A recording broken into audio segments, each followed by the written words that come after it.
बिस्मिल्लाहिर्रहमानिर्रहीम। अस्सलामुअलैकुम dear students, जैसा कि आप सब जानते हैं प्रीवियस लेक्चर में हमने 10th क्लास की कंप्यूटर साइंस के चैप्टर नंबर 1 में जो MCQs, शॉर्ट क्वेश्चंस और लॉन्ग क्वेश्चंस हैं उन्हें डिटेल से डिस्कस किया था। आज के इस लेक्चर में हम इसी चैप्टर को कंटिन्यू करेंगे। हमारा आज का जो सबसे पहला टॉपिक है वो है फ्लो चार्ट। ये टॉपिक शॉर्ट क्वेश्चंस के हवाले से, MCQs के हवाले से और लॉन्ग क्वेश्चंस के हवाले से बहुत ज़्यादा इम्पॉर्टेंट है और इस टॉपिक में से बोर्ड में लॉन्ग क्वेश्चन और शॉर्ट क्वेश्चन भी जरूर आता है। ये टॉपिक आपको लॉन्ग क्वेश्चन के तौर पर इस तरह से आ सकता है, write a note on the flow chart and describe the symbols of flow chart. Long question start होगा, flow chart is the pictorial representation of an algorithm. It is a way of visually presenting the flow of data, the operations performed within the system and the sequence in which they are performed.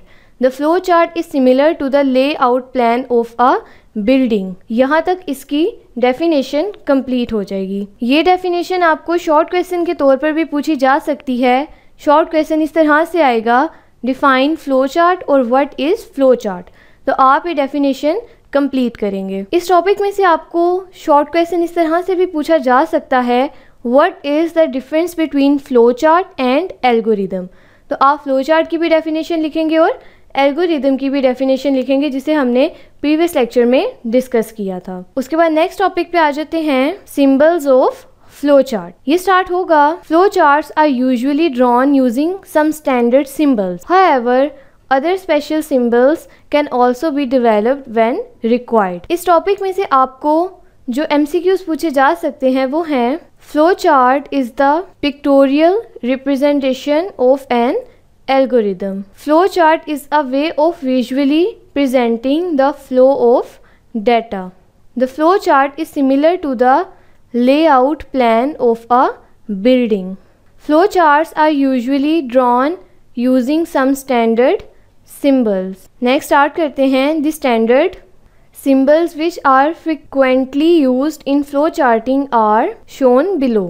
यहाँ पर symbols given है कुछ और उनका purpose given है। ये long question आपको इस तरह से भी पूछा जा सकता है, right purpose of flow chart symbols. अगर आपको ये लॉन्ग क्वेश्चन के तौर पर आता है तो आप कंप्लीटेबल ड्रॉ करेंगे और आपको इनमें से कोई भी सिंबल इंडिविजुअली शॉर्ट क्वेश्चन के तौर पर भी पूछा जा सकता है। फॉर एग्जांपल, इनमें से कोई भी एक सिंबल ड्रॉ किया गया होगा और पूछा जाएगा कि इसका पर्पस क्या है। तो आप ये टेबल कंप्लीट करेंगे शॉर्ट क्वेश्चंस के लिए भी और लॉन्ग क्वेश्चंस के लिए भी। सबसे पहला सिंबल है स्टार्ट और end of flow chart. Next symbol है प्रोसेसिंग, उसके बाद इनपुट और आउटपुट। नेक्स्ट है decision making and branching. Next connector, of page और ऑन पेज कनेक्टर। नेक्स्ट है फ्लो लाइंस, उसके बाद प्री डिफाइंड प्रोसेसेस, फंक्शंस और सब रूटीन्स। और लास्ट है रिमार्क्स। ये सिंबल्स आपको MCQs के तौर पर भी पूछे जा सकते हैं।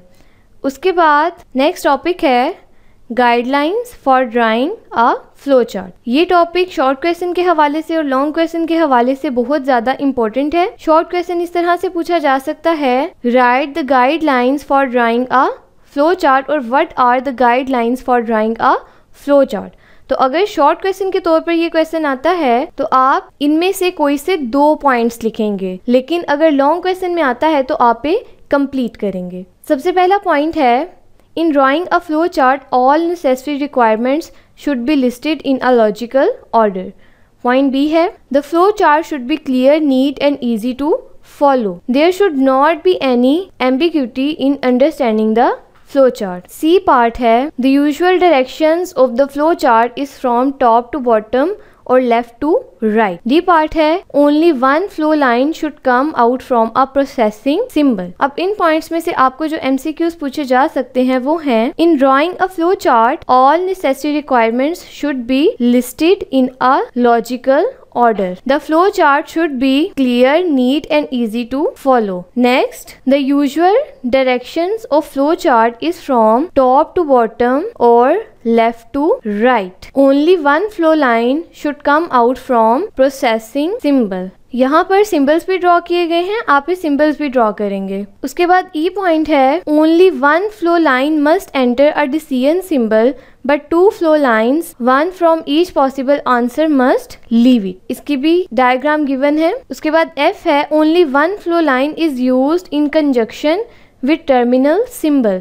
Ensure that the flow chart has a logical start and end. In topic में जो MCQs पूछे जा सकते हैं वो हैं, only one flow line must enter a decision symbol, but 2 flow lines, one for each possible answer must leave it. Only one flow line is used in conjunction with terminal symbol. Next point है, write comments within remark symbol.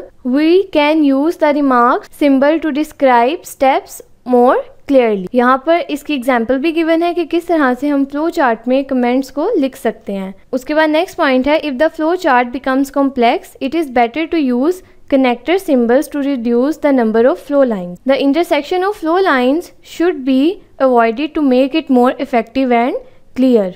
Last point है, it is useful to test the validity of the flow chart by passing through it with a simple test data. In points में से जो MCQs पूछे जा सकते हैं वो हैं, write comments within the remarks symbol. If the flow chart becomes complex, it is better to use connector symbol. The intersection of flow lines should be avoided to make flow chart more effective and clear. It is useful to test the validity of the flow chart by passing through it with a simple test data. हमारा next topic है advantages of flow charts. ये topic short question के हवाले से और long question के हवाले से बहुत ज़्यादा इंपॉर्टेंट है। The benefits of flow charts are, with the help of a flow chart the logic of an algorithm can be described more effectively. As flow charts are part of design document, hence maintenance of operational programs become easy. The flow charts act as a guide for the program development, therefore they help the programmer to put efforts more efficiently on the underlying problem. The flow chart helps in debugging process. यहाँ तक advantages complete हो जाएंगे। उसके बाद next topic है limitations of flow chart. ये भी आपको शॉर्ट क्वेश्चन के तौर पर पूछा जा सकता है। Write the limitations of flow chart. It is difficult to draw flow charts for complex problems. If alternations are required the flow chart is to be redrawn. यहाँ तक ये शॉर्ट क्वेश्चन कंप्लीट हो जाएगा। ये दोनों टॉपिक्स आपको long question में इस तरह से पूछे जा सकते हैं, what are the advantages of flow chart, discuss the limitations of flow chart. तो आप ये दोनों टॉपिक्स कंप्लीट करेंगे और ये दोनों टॉपिक्स इंडिविजुअली शॉर्ट क्वेश्चन के तौर पर भी पूछे जा सकते हैं। अगर advantages of flow chart short question में आएगा तो आप कोई से 2 एडवांटेजेस लिखेंगे। इन टॉपिक्स में से जो MCQs पूछे जा सकते हैं वो हैं, with the help of a flow chart the logic of an algorithm can be described more effectively. As flow charts are part of the design document, hence maintenance of operational programs become easy. The maintenance of operational programs become easy. The flow chart act as a guide for the program development. The flow chart helps in debugging process. It is difficult to draw flow charts for complex problems. If alternations are required, the flow chart is to be redrawn. इस chapter के last पे 2 examples given है flow chart की। ये example long question के हवाले से और शॉर्ट क्वेश्चन के हवाले से बहुत ज़्यादा इम्पोर्टेंट है। सबसे पहले example 3, draw a flow chart to find the sum of first 50 natural numbers. आप ये फ्लो चार्ट कंप्लीट ड्रॉ करेंगे। उसके बाद नेक्स्ट एग्जाम्पल है, draw a flow chart to find the factorial of a number. ये भी आप शॉर्ट क्वेश्चन के लिए और लॉन्ग क्वेश्चन के लिए कंप्लीट करेंगे। ओके स्टूडेंट्स, यहाँ तक हमारा फर्स्ट चैप्टर कंप्लीट हो गया है। इंशाल्लाह नेक्स्ट लेक्चर में हम चैप्टर नंबर 2 को डिटेल से डिस्कस करना स्टार्ट करेंगे। तब तक के लिए अल्लाह हाफिज।